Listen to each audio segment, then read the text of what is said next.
달빛 아래 사연 한수 채널 구독자 여러분, 오늘도 시청해주셔서 감사합니다. 행복하고 즐거운 시간 되시길 바라며 오늘의 사연 시작하겠습니다. 결혼식장에 화려한 크리스털 샹들리에가 황금빛 조명을 뿌리며 웅장한 홀을 비추고 있었습니다. 하얀 실크 드레스를 입은 신서연이 거울 앞에서 마지막 화장을 고치며 떨리는 손을 달래고 있었어요. 29살의 생물 교사인 서연에게는 꿈만 같은 하루였습니다. 고등학교에서 아이들에게 세포 분열을 가르치던 평범한 일상이 오늘 완전히 바뀌게 되는 거니까요. 신부님, 이제 입장하실 시간입니다. 웨딩 플래너가 상냥하게 미소 지으며 말했죠. 서연은 깊게 숨을 들이마시고 부케를 꽉 쥐었어요. 문이 열리자 300명이 넘는 하객들의 시선이 일제히 서연에게 쏠렸습니다. 웨딩 마치가 울려 퍼지는 가운데 서연이 천천히 발걸음을 옮겼어요. 제단 앞에 서 있는 신랑 장기호가 환한 미소로 서연을 맞이했습니다. 30대 초반의 기호는 명문가 출신답게 품위 있는 모습이었어요. 값비싼 턱시도가 그의 건장한 체격을 더욱 돋보이게 했죠. 서연은 기호의 따뜻한 눈빛을 보며 가슴이 두근거렸습니다. 혼인 서약이 끝나고 반지 교환이 이어졌어요. 기호가 서연의 가느다란 손가락에 다이아몬드 반지를 끼워주며 속삭였습니다. 평생 사랑할게, 서연아. 서연의 눈가에 눈물이 글썽였죠. 이제 신랑 신부께서 건배를 하시겠습니다. 사회자의 우렁찬 목소리가 홀 전체에 울려 퍼졌어요. 박수 소리와 환호성이 터져 나왔습니다. 서연은 떨리는 손으로 크리스털 샴페인 잔을 들었어요. 테이블 위에는 신선한 복숭아가 예쁘게 썰어져 접시에 담겨 있었죠. 기호가 잔을 높이 들어 올리며 하객들을 향해 고개를 숙였습니다. 그리고 복숭아 한 조각을 집어 입에 넣으려는 순간이었어요. 갑자기 기호의 얼굴이 일그러지더니 손에서 잔이 미끄러져 떨어졌습니다. 찰칵 크리스털이 대리석 바닥에 부딪혀 산산조각 나는 소리가 정적을 깼죠. 기호가 헛웃음을 지으며 목을 움켜쥐었어요. 그 다음 순간 기호의 몸이 휘청거리더니 그대로 바닥에 쓰러졌습니다. 쿵 하는 둔탁한 소리와 함께 홀 전체가 순식간에 아수라장이 되었어요. 여보, 여보. 서연이 드레스 자락을 휘날리며 달려가 기호를 안고 외쳤지만 기호는 이미 의식을 잃은 상태였습니다. 얼굴이 창백해지고 입술이 파랗게 변해가고 있었어요. 서연은 필사적으로 기호의 맥박을 확인했지만 아무것도 느껴지지 않았죠. 빨리 구급차를 불러주세요. 하객들 사이에서 누군가 소리쳤어요. 의사인 하객 한 명이 달려와 심폐소생술을 시도했지만 소용없었습니다. 15분 후 도착한 응급실 의료진도 고개를 절레절레 저었어요. 이미 사망하셨습니다. 심장마비로 추정됩니다. 그 순간 장기호의 어머니 문혜숙이 서연 앞에 나타났어요. 50대 중반의 혜숙은 평소와 달리 차가운 표정으로 서연을 노려보고 있었습니다. 우리 아들은 건강한 사람이었어요. 당신이 뭔 짓을 한 거죠? 혜숙의 날카로운 목소리가 홀 전체에 울렸습니다. 장례식장의 차가운 형광등 불빛이 관 위에 놓인 기호의 영정사진을 비추고 있었습니다. 서연은 상복을 입고 빈소 앞에 앉아 있었지만 아직도 현실이 믿어지지 않았어요. 어제까지만 해도 행복한 신부였는데 하루 만에 과부가 되었다니요. 문혜숙이 친척들과 함께 빈소에 들어오더니 서연에게 차갑게 말했습니다. 내일 바로 화장하겠어요. 아들이 너무 고생했으니 빨리 편히 보내드려야죠. 서연은 깜짝 놀랐어요.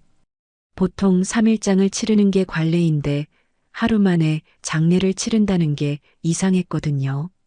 어머님, 너무 성급하지 않으신가요? 그리고 서연이 조심스럽게 말을 꺼냈어요. 기호 오빠가 갑자기 돌아가신 게 석연치 않아서 부검을 받았으면 합니다. 해숙의 얼굴이 일순간 굳었습니다. 부검이라니요? 의사 선생님께서 심장마비라고 하셨잖아요. 우리 아들 몸에 칼을 대겠다는 말씀이세요? 해숙의 목소리가 점점 높아졌죠. 하지만 어머님, 어제까지 멀쩡하던 사람이 갑자기 서연이 말하려던 순간 해숙이 손을 번쩍 들어 올렸어요. 그만해요. 당신이 우리 아들한테 뭘 했는지 모르지만 이미 죽은 사람을 또 괴롭히려고 하는 건가요? 주변에 있던 친척들도 서연을 의심스러운 눈으로 바라보기 시작했습니다. 서연은 온몸이 떨렸어요. 하지만 포기할 수 없었죠. 기호의 죽음에 뭔가 석연치 않은 부분이 있다는 직감이 강했거든요. 다음 날 아침 서연은 혼자서 국립과학수사연구원으로 향했습니다. 차가운 복도를 걸어가며 서연의 마음도 무거워졌어요. 접수창구에서 한참을 기다린 후 법의관을 만날 수 있었죠. 안녕하세요. 법의관 최지웅입니다. 30대 후반으로 보이는 지웅이 따뜻하게 인사했어요. 그의 차분한 목소리가 불안에 떨던 서연의 마음을 조금 달래주었습니다. 남편이 결혼식 당일 갑자기 사망했는데 부검을 요청하고 싶어요. 서연이 떨리는 목소리로 말했죠. 지웅이 서연의 이야기를 자세히 들어본 후 고개를 끄덕였습니다. 결혼 당일 돌연사라. 확실히 이례적이네요. 부검을 진행해 보겠습니다. 이틀 후 지웅에게서 연락이 왔어요. 부검 결과가 나왔습니다. 병원으로 오실 수 있나요? 서연은 가슴이 두근거리며 국과수로 달려갔습니다. 사인은 심장마비가 아닙니다. 지웅이 심각한 표정으로 말했어요. 중금속 중독으로 인한 급성 중독사입니다. 그런데 더 이상한 건 지웅이 잠시 말을 멈췄다가 이어갔어요. 사망 시점이 건배하기 15분 전이에요. 서연은 깜짝 놀랐습니다. 그게 무슨 뜻이에요? 복숭아를 드시기 전에 이미 돌아가셨다는 뜻입니다. 즉, 누군가가 사후에 고인의 입에 복숭아를 넣었다는 거죠. 아마도 사인을 위조하려 했던 것 같습니다. 서연의 머릿속이 하얗게 변했어요. 누군가 의도적으로 기호를 죽이고 복숭아 알레르기로 위장하려 했다는 뜻이었거든요. 그렇다면 진짜 범인은 따로 있다는 건가요? 그럼 저는 서연이 떨리는 목소리로 물었어요. 당신은 완전히 무고합니다. 오히려 이 부검을 요청해 주셔서 진실이 밝혀질 수 있었어요. 지웅이 안심시키듯 말했죠. 하지만 서연의 마음은 더욱 혼란스러워졌습니다. 도대체 누가 왜 기호를 죽인 건가요? 그리고 왜 자신에게 죄를 뒤집어 씌우려 했던 걸까요? 국과수에서 나온 서연은 머릿속이 온통 혼란스러웠습니다. 기호가 중금속 중독으로 죽었다는 사실, 그리고 누군가 복숭아로 사인을 위조하려 했다는 충격적인 진실이 계속 맴돌았어요. 서연은 기호와 함께 살던 아파트로 돌아가 그의 개인 물품들을 뒤져보기로 했죠. 기호의 서재에 들어선 서연은 책상 위에 놓인 노트북을 켰습니다. 다행히 비밀번호는 서연의 생일이었어요. 하지만 파일들을 하나씩 열어보던 서연의 얼굴이 점점 굳어졌습니다. 기호의 이메일함에는 낯선 여자와 주고받은 메시지들이 가득했거든요. 사랑해, 유림아. 곧 모든 게 끝나면 우리 둘만의 시간을 가질 수 있을 거야. 서연의 손이 떨렸어요. 유림? 기호가 자신과 결혼하기 직전까지 다른 여자와 연락을 주고받았다는 건가요? 더 충격적인 건 그 다음 메시지였습니다. 혼인신고는 이미 3달 전에 마쳤어. 서연이와의 결혼식은 그냥 쇼일 뿐이야. 보험금만 받으면 모든 게 끝나. 서연은 눈앞이 캄캄해졌어요. 자신이 기호와 진짜 결혼한 게 아니라는 말인가요? 서연은 급하게 구청 홈페이지에 접속해 혼인신고 확인을 해봤습니다. 결과는 충격적이었어요. 장기호는 이미 석 달 전 오유림이라는 여자와 혼인신고를 마친 상태였죠. 이게 뭐야? 나는 뭐였다는 거야? 서연이 중얼거리며 고개를 떨어뜨렸어요. 그때 기호의 휴대전화에서 문자 알림음이 울렸습니다. 보험회사에서 온 메시지였어요. 장기호 고객님의 부인 신서연 명의 생명보험 10억 원 가입이 완료되었습니다. 서연은 소스라치게 놀랐습니다. 자신도 모르는 사이에 10억 원짜리 생명보험에 가입되어 있었던 거예요. 수익자는 당연히 기호였죠. 서연은 온몸에 소름이 돋았습니다. 기호가 자신을 죽이려 했다는 건가요? 서연은 더 자세히 조사해 봤어요. 기호의 통장 내역을 보니 최근 3개월 동안 거액의 돈이 계속 들어오고 나가고 있었습니다. 출처를 알 수 없는 입금과 보험 설계사에게 지급한 수수료들이 가득했어요. 내가 실험 대상이었던 거야?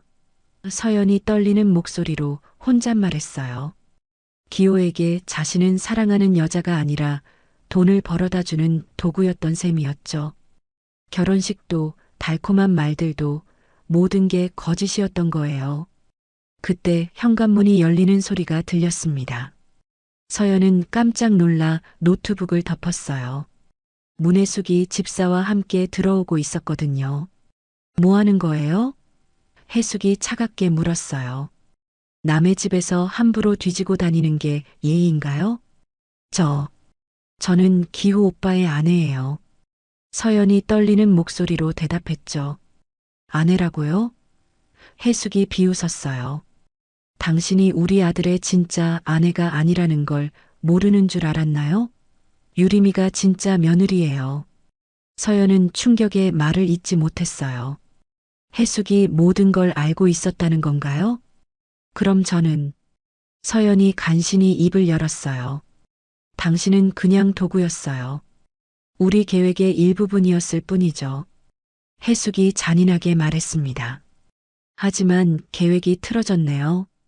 우리 아들이 먼저 죽다니. 혜숙의 말에서 서늘한 기운이 느껴졌어요. 마치 기호의 죽음조차 계획의 일부였던 것처럼 담담하게 말하고 있었거든요. 어머님이 기호 오빠를? 서연이 떨리는 목소리로 물었어요. 무슨 소리예요?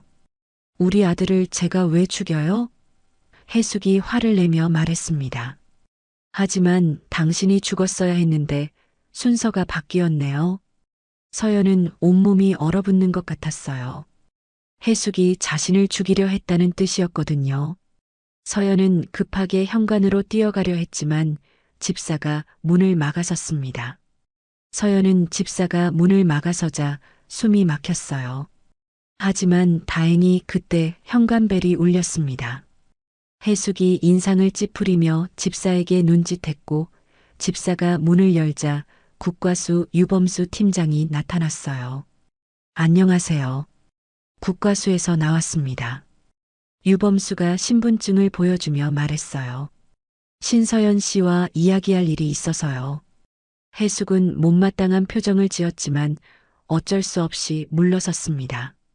서연은 안도의 한숨을 쉬며 유범수를 따라 밖으로 나왔어요. 따라오세요. 중요한 얘기가 있습니다. 유범수가 심각한 표정으로 말했죠. 서연은 유범수와 함께 근처 카페로 향했습니다. 조용한 카페 구석자리에 앉은 유범수가 서연에게 봉투 하나를 건넸어요. 부검 결과 추가 분석이 나왔습니다. 복숭아 껍질에서 검출된 독극물을 분석해 봤는데 서연이 떨리는 손으로 서류를 펼쳐봤어요. 복잡한 화학식과 분석 결과가 가득 적혀 있었죠. 이건 동남아시아에서 밀수되는 식물 추출 독극물입니다. 국내에서는 구하기 어려운 거죠. 소량으로도 즉사할 수 있고 일반 부검으로는 발견하기 힘들어요. 유범수가 설명했습니다. 그럼 누가? 서연이 떨리는 목소리로 물었어요. 우리가 조사한 결과 복숭아를 준비한 건 문혜숙 씨의 집사였습니다. 식장 100m를 검토해 봤는데 집사가 결혼식 시작 1시간 전에 복숭아를 따로 가져왔더군요. 서연은 숨이 막혔어요. 혜숙이 정말로 자신을 죽이려 했던 거였군요. 하지만 이상한 점이 있어요. 유범수가 계속해서 말했습니다. 독극물이 묻은 복숭아를 장기호 씨가 먹었죠. 원래 계획이었다면 당신이 그 복숭아를 먹어야 했을 텐데. 무슨 뜻이에요? 서연이 물었어요. 누군가 복숭아의 순서를 바꿨을 가능성이 높다는 겁니다. 원래는 당신 앞에 놓일 복숭아였는데 장기호 씨 앞으로 옮겨진 거죠. 서연은 머릿속이 복잡해졌어요. 도대체 누가 복숭아를 바꾼 걸까요? 그리고 왜 기호가 대신 죽어야 했던 걸까요? 그런데 문혜숙 씨가 어젯밤 해외로 출국했습니다. 유범수가 덧붙였어요. 급작스럽게 비행기표를 끊고 떠났더군요. 지금은 연락도 안 돼요. 도망간 거네요. 서연이 중얼거렸어요. 아직 더 있어요. 유범수가 또 다른 서류를 꺼냈습니다. 장기호 씨의 전 약혼녀 오유림 씨가 정신병원에서 탈출했습니다. 어제 오후부터 행방불명이에요. 서연은 소스라치게 놀랐어요. 기호와 진짜 결혼한 여자가 정신병원에 있었다는 것도 충격이었는데 탈출까지 했다니요. 유림 씨는 왜 정신병원에 있었나요? 서연이 물었어요. 자살 시도를 여러 번 해서 강제 입원됐었어요. 장기호 씨와 결혼한 후 심한 우울증과 피해망상에 시달렸다고 하더군요. 병원 기록을 보니 남편과 시어머니가 자신을 죽이려 한다는 망상을 계속 호소했어요. 서연은 전율이 잃었어요. 그게 망상이 아니라 사실이었던 거 아닌가요? 유림 씨가 어디에 있는지 아세요? 서연이 불안하게 물었어요. 아직 모르겠어요. 하지만 조심하세요. 정신적으로 불안정한 상태에서 탈출한 거라 무슨 일을 저질러도 이상하지 않아요. 유범수가 떠난 후 서연은 혼자 집으로 돌아왔어요. 밤이 깊어갈수록 불안감이 커졌습니다. 문이 잠겨 있는지 여러 번 확인하고 커튼도 꼼꼼히 쳐놨죠. 하지만 잠들 수가 없었어요. 새벽 3시쯤 현관문을 두드리는 소리가 들렸습니다. 서연은 가슴이 쿵쾅거리며 조심스럽게 현관으로 다가갔어요. 문구멍으로 밖을 내다봤는데 아무도 보이지 않았죠. 누구세요? 서연이 떨리는 목소리로 물었어요. 대답은 없었고 다시 조용해졌습니다. 서연은 안도하며 침실로 돌아가려던 순간 베란다 쪽에서 작은 소리가 들렸어요. 누군가 베란다 문을 열려고 하는 것 같았습니다. 서연은 베란다에서 들려오는 소리에 온몸이 얼어붙었어요. 15층 아파트인데 어떻게 베란다로 들어올 수 있단 말인가요? 서연은 떨리는 손으로 휴대전화를 집어 경찰에 신고하려 했습니다. 그런데 그때 베란다 문이 천천히 열리는 소리가 들렸어요. 누구세요? 서연이 큰 소리로 외쳤지만 대답은 없었어요. 대신 검은 그림자가 커튼 사이로 스며들어 왔습니다. 서연은 부엌으로 뛰어가 칼을 집어들었죠. 가까이 오지 마세요. 서연이 칼을 들고 소리쳤어요. 그때 그림자가 천천히 거실 쪽으로 나타났습니다. 달빛에 비친 얼굴을 보자 서연은 깜짝 놀랐어요. 야윈 얼굴에 긴 머리를 늘어뜨린 여자였거든요. 당신이 오유림이에요? 서연이 떨리는 목소리로 물었어요. 유림이 고개를 끄덕이며 천천히 다가왔습니다. 20대 후반으로 보이는 유림은 창백한 얼굴에 깊은 다크서클이 져 있었어요. 정신병원 환자복을 입고 있는 모습이 더욱 섬뜩했죠. 무서워하지 마세요. 나는 당신을 해치려고 온 게 아니에요. 유림이 쉰 목소리로 말했어요. 오히려 당신을 구하러 왔어요.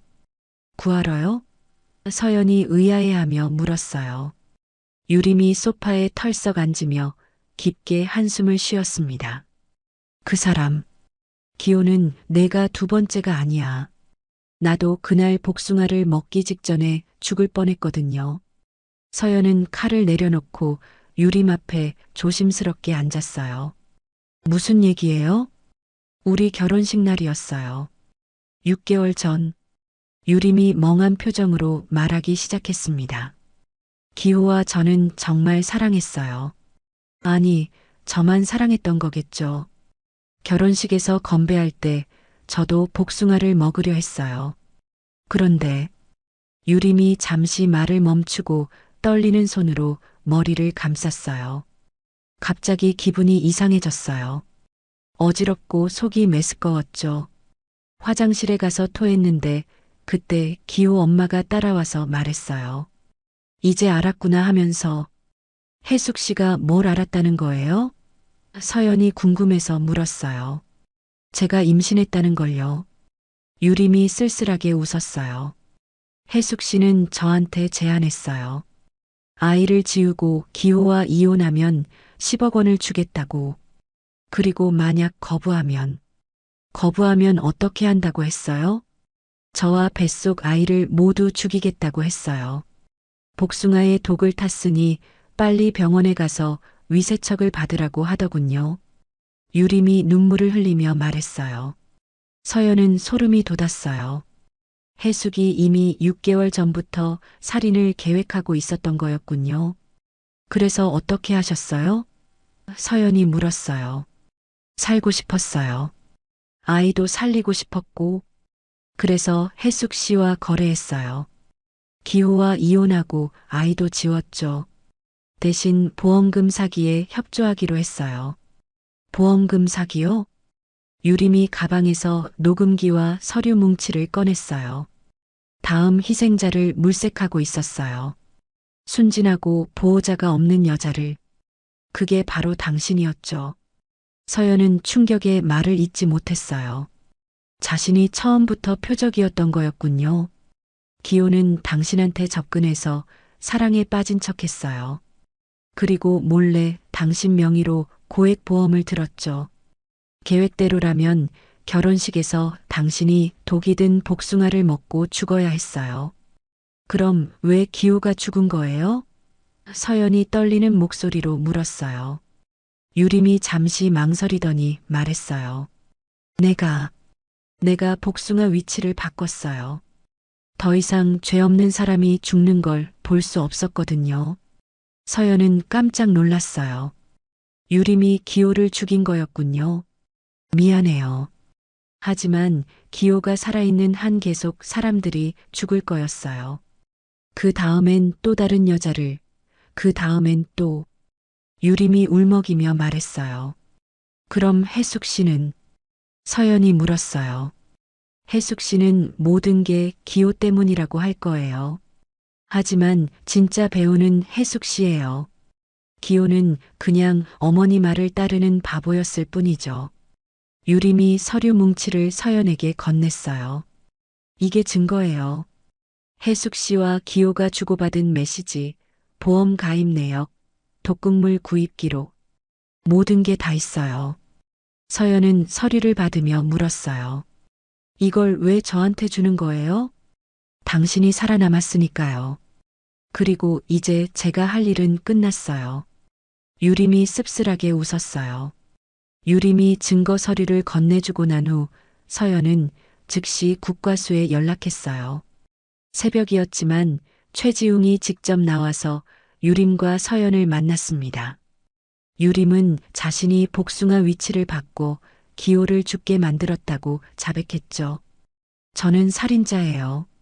체포해 주세요. 유림이 담담하게 말했어요. 하지만 지웅은 고개를 저었습니다. 정당방위로 볼 수 있어요. 당신은 더 큰 범죄를 막으려 했던 거니까요. 지웅이 유림을 위로하며 말했죠. 사흘 후 문혜숙이 인천공항을 통해 귀국했어요. 공항에는 이미 수사관들이 대기하고 있었죠. 혜숙이 입국장을 나서자마자 수갑이 채워졌습니다. 무슨 일입니까? 혜숙이 당황하며 소리쳤어요. 문혜숙 씨, 살인 및 살인미수 혐의로 체포합니다. 수사관이 차갑게 말했죠. 서연은 유리창 너머로 해숙이 연행되는 모습을 지켜봤어요. 복잡한 심정이었습니다.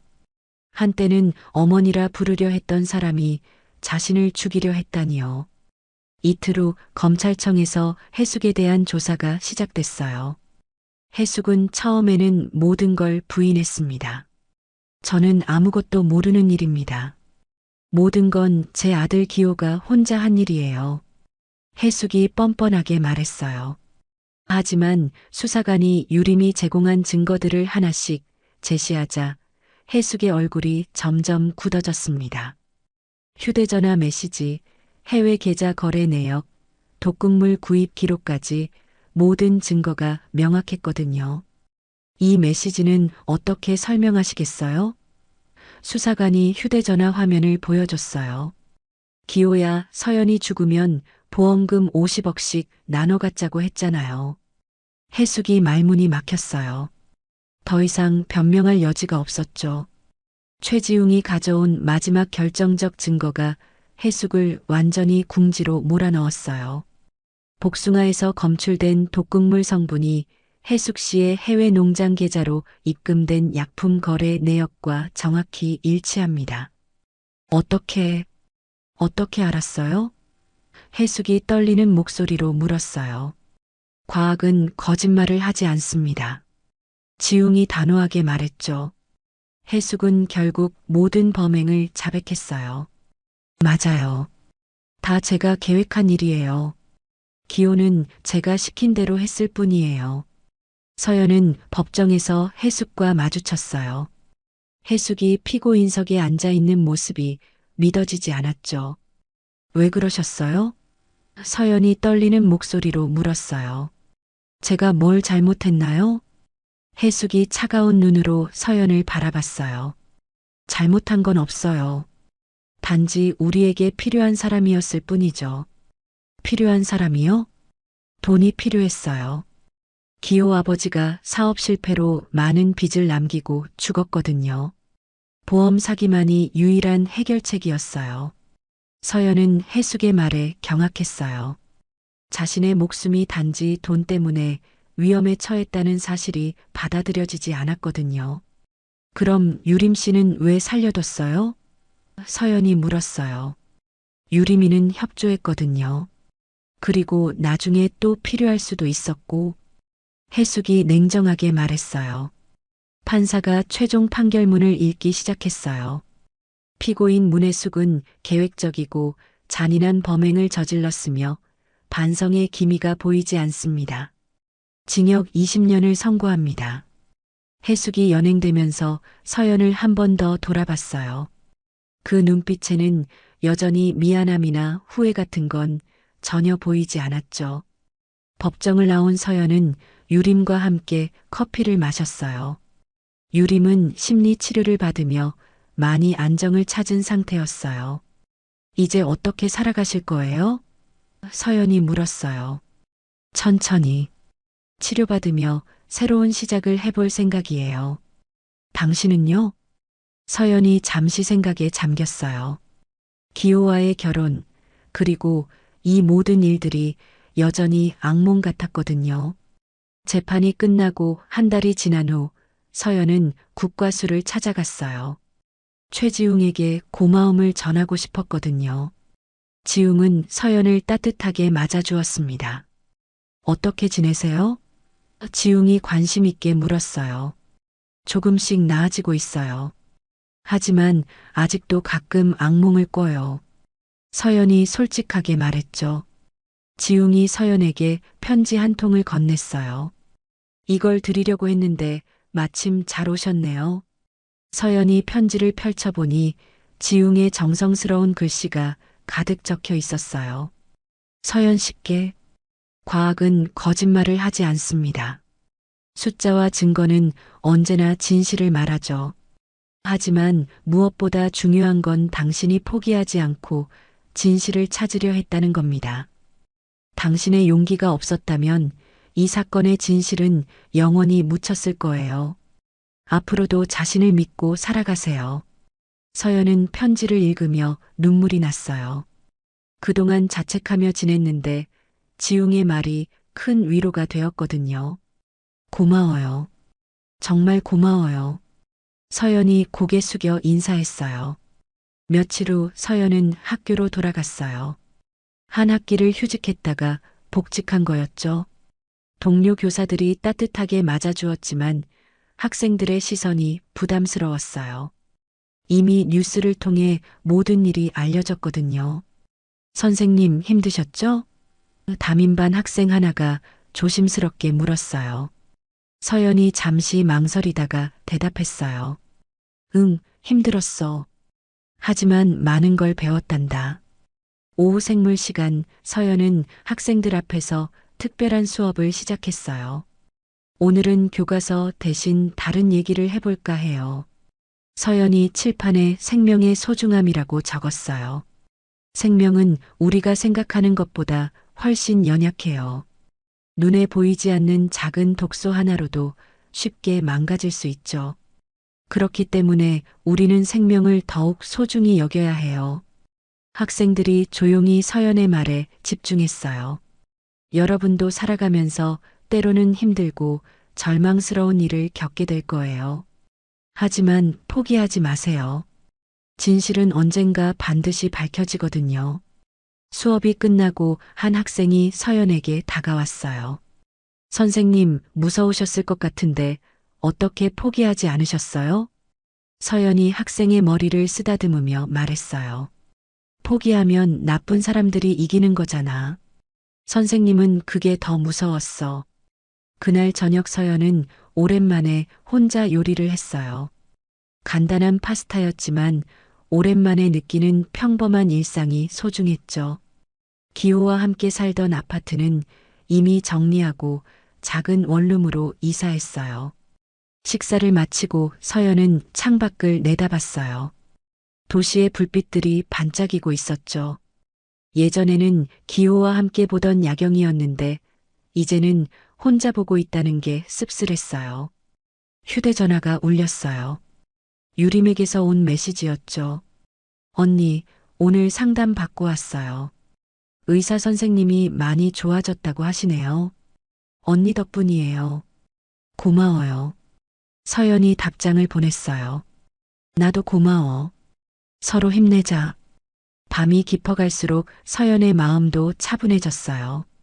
끔찍했던 일들이 이제는 과거가 되어가고 있었거든요. 물론 상처가 완전히 아물지는 않았지만 시간이 조금씩 치유해주고 있었어요. 서연은 침대에 누워 천장을 바라보며 생각했어요. 자신에게 일어난 모든 일들이 악몽 같았지만 그 속에서도 진실을 찾아낸 자신이 조금은 자랑스러웠죠. 1년이 흘렀습니다. 서연은 교장실에 앉아 있었어요. 교장 선생님이 상장과 함께 따뜻한 미소를 지으며 말했습니다. 서연 선생님, 이번에 시 교육청에서 모범교사 표창을 받으시게 됐어요. 지난 1년간 학생들을 위해 정말 열심히 해주셨거든요. 서연은 겸손하게 고개를 숙였어요. 제가 할 일을 했을 뿐이에요. 아니에요. 힘든 일을 겪고도 학생들 앞에서 포기하지 않는 모습을 보여주신 게 정말 대단해요. 교장 선생님이 진심 어린 목소리로 말했죠.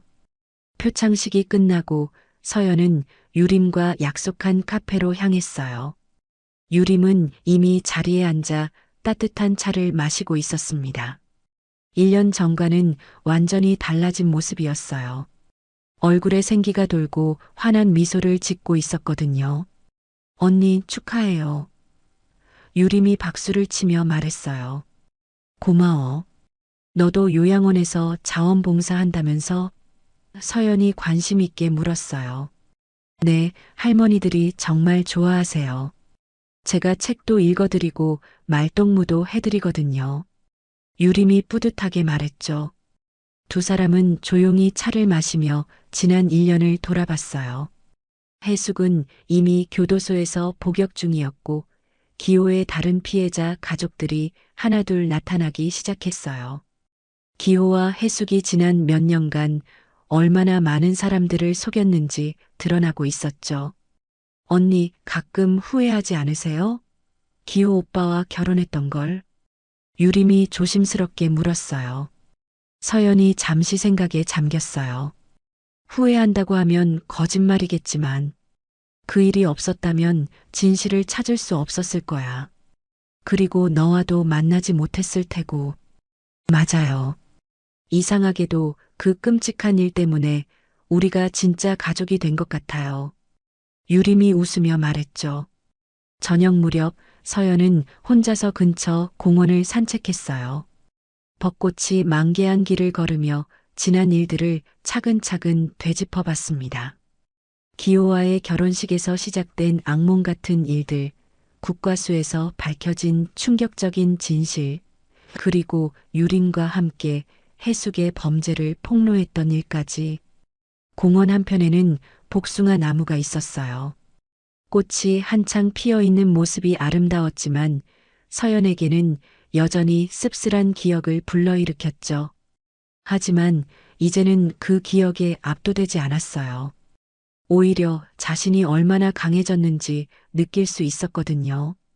그날 나는 사랑이 아니라 거짓을 묻었구나.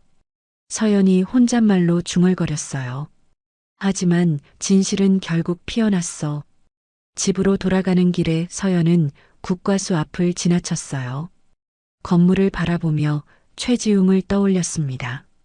그의 말대로 과학은 정말 거짓말을 하지 않았어요.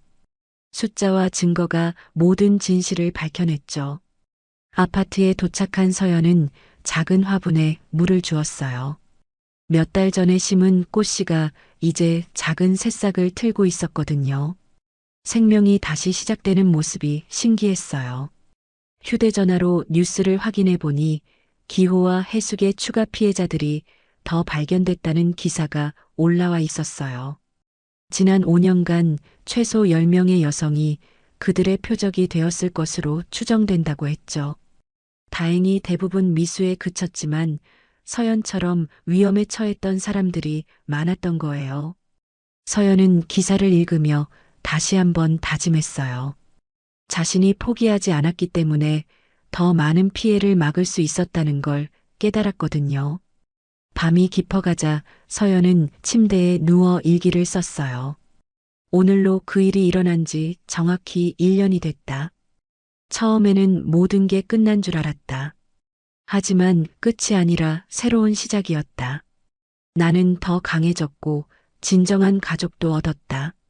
앞으로도 어떤 일이 일어나든 포기하지 않을 것이다. 생명은 소중하고 진실은 언제나 승리하니까. 서연이 일기장을 덮고 불을 끄자 방 안이 조용해졌어요. 창밖으로는 도시의 불빛들이 여전히 반짝이고 있었죠. 그 빛들이 희망처럼 보였어요. 내일은 또 새로운 하루가 시작될 테고 서연은 그 하루를 당당하게 살아갈 준비가 되어 있었습니다. 결혼식에서 시작된 악몽은 이제 완전히 끝났어요. 그 자리에 새로운 희망이 자리 잡았죠.